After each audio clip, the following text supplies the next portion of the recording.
At the end of every episode of this podcast, we invite small business owners to text us. And sometimes they take us up on it, like this business owner. Hi, my name's Oriana, and I came across Shoestring on Spotify. I have a home decor brand based in New York, and I'd be interested in talking to someone to learn more. I did a quick Google search for Oriana's brand, Sao New York, and I landed on this site that didn't look like a small business website. It was beautifully designed and had stunning product photography. This looked to me like a bigger business. But I invited Oriana anyway to be my guest for this episode of Shoestring, the show where we help small businesses with big ambitions and tight budgets. I'm Alfredo Salkeld. Well, I have to say I was super impressed, just the design of your website. When I went to it, I was like, I thought it was like a big company, not in a bad way. So it sounds like it's just you and then maybe a little bit of help or. Yeah, and then, and I have a team. I had hired a graphic designer. We were working together, coder. Then I was doing some work with a small branding company. But now it's just Oriana running the online store, Sao New York. It's a home decor brand based in New York. I identify as a BIPOC person, so it's a BIPOC-owned brand. Oriana works for the health department during the day, but she spends the rest of her time building Sao. This is kind of like my dream, my passion. Right now, it's mostly centered around women's social rights. She partners with nonprofits from around the world that produce items like baskets that are handmade in Kenya by women artisans, and rugs, hair scrunchies, and cushions made from recycled garments by women in India. Every item has a story, has a purpose. Sao is kind of like a reflection of me and my values as a person, and I wanted to share that with people. But a beautiful and meaningful brand can't generate sales if no one knows about it. The brand has kind of just been sitting there for a little while now, and I'm kind of just like, okay, well, I have to find something to be able to reach that target audience. The products are there, they're beautiful products, but we definitely have struggled on that aspect, I would say, for sure. It's not that Oriana hasn't tried to market Sao yet. She's collecting emails through her website, and she ran meta ads in the past. But right now, with her limited time and budget, it's easier to sell products through retail partners. We've been really lucky. We have some products at Canvas, at the World Trade Center and Seaport. They're one of the few retail partners that partner with the United Nations for social development goals. We've just been relying on the retail partners to sell these products, and they have their own client base. Oriana knows it will be more profitable in the long run if she can sell direct to consumers. The products have been selling well, I would say, but I would definitely want to build that own independent client base. That's the ultimate goal. Retail partners do get a commission from this, but at the end of the day, the payout is kind of they're still keeping half, so. Oriana doesn't need our help with branding, building partner relationships, or sourcing beautiful products. She knows how to do all that. But marketing, on the other hand, is overwhelming and not something that comes naturally to her. So it sounds like what would be helpful is low budget, creative way to get your name out there and start generating sales separately from the retail partners. Yeah, exactly. My co-host Danny and I bounce some ideas around. I already am thinking about low-hanging fruit, like joining directories. When I look for sustainably sourced brands, I go to a site called Good For You.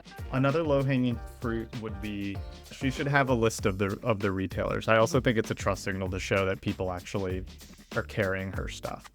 Then the other things I'm thinking about are pop-up shops. I think that there's a sustainable pop-up shop in New York. I don't know if it's still running. We could come up with big ideas all day, but Oriana is already short on time and has a limited budget. We needed one practical marketing tactic that's easy to put into action and that could generate more visibility for Sao New York. This one was going to be tougher than I thought. So I did what I normally do when I'm procrastinating on a marketing challenge. I scrolled through Instagram. What's up? I'm Sam Culkins. I'm in my backyard. And then inspiration struck. I was watching a video of this guy trying to lift a massive tree log over his head. How does this relate to Oriana and her business? Well, just hang with me here for a sec. This guy, who goes by the handle Oscar Squats, posts a video of himself every day trying to lift the same log over his head. And every day he gets just a little bit closer.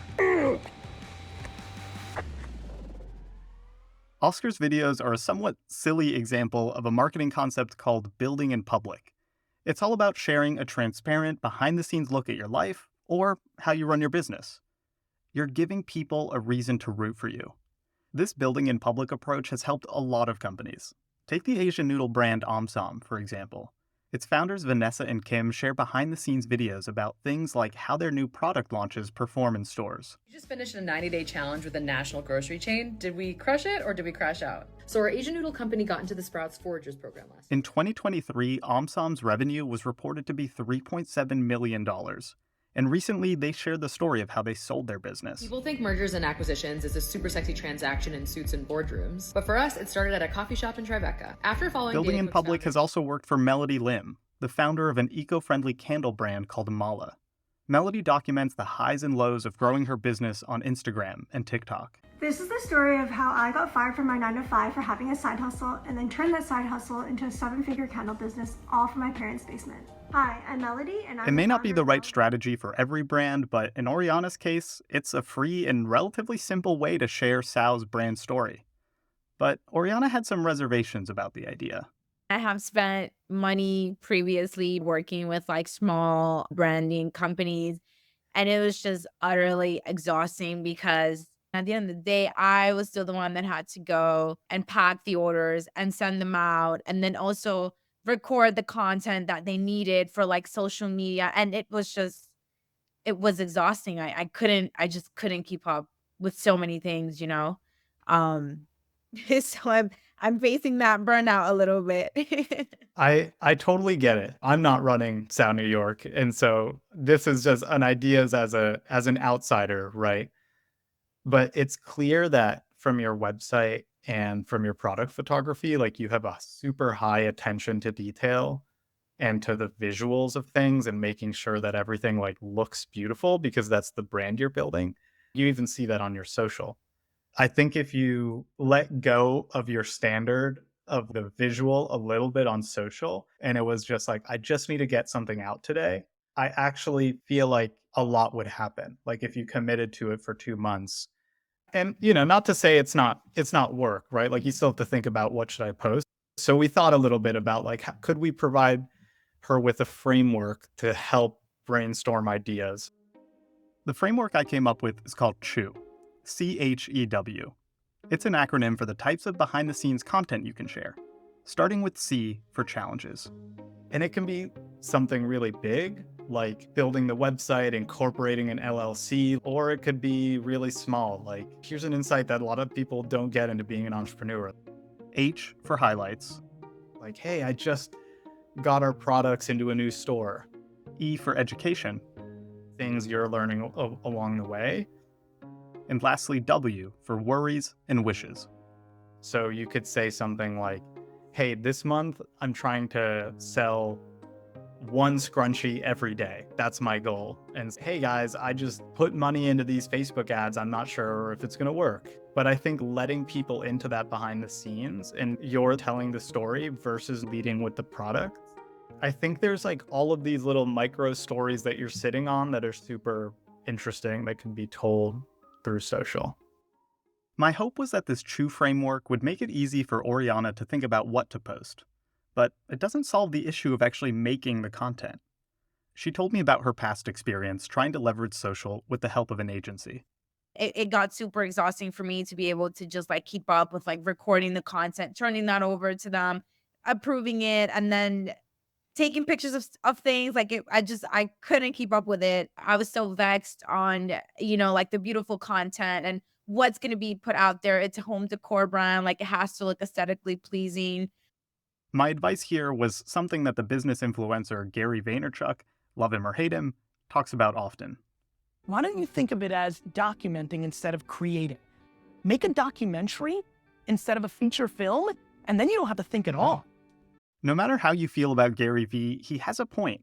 Filming things as they happen is way easier than meticulously planning each video frame by frame. So as you're going about your day, just take out your phone and start documenting.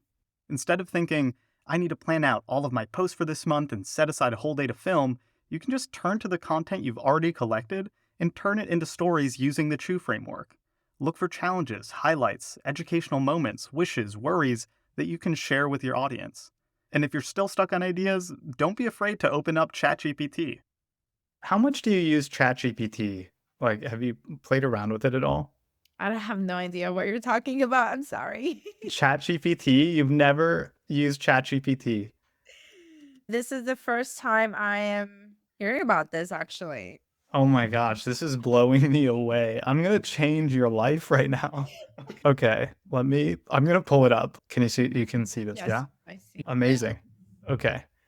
So ChatGPT is like an AI chatbot, and I find it really useful when you're stuck and just can't think of ideas. Now, it won't do everything for you, but if I was you and I was like, oh, I need 30 days of content for my brand and I want to do this building in public thing, but I don't want to sit here and hit my head against the desk trying to come up with ideas. Mhm. Let me just try writing something. It will think for a second and Interesting. then it'll just output suggestions for these 30 days. And you can go back and forth and be like, oh, I don't like this about your suggestions. I think I will definitely give it a try. Now, what if you want to build your business in public, but parts of your business are done virtually, like sourcing old garments to repurpose into housewares?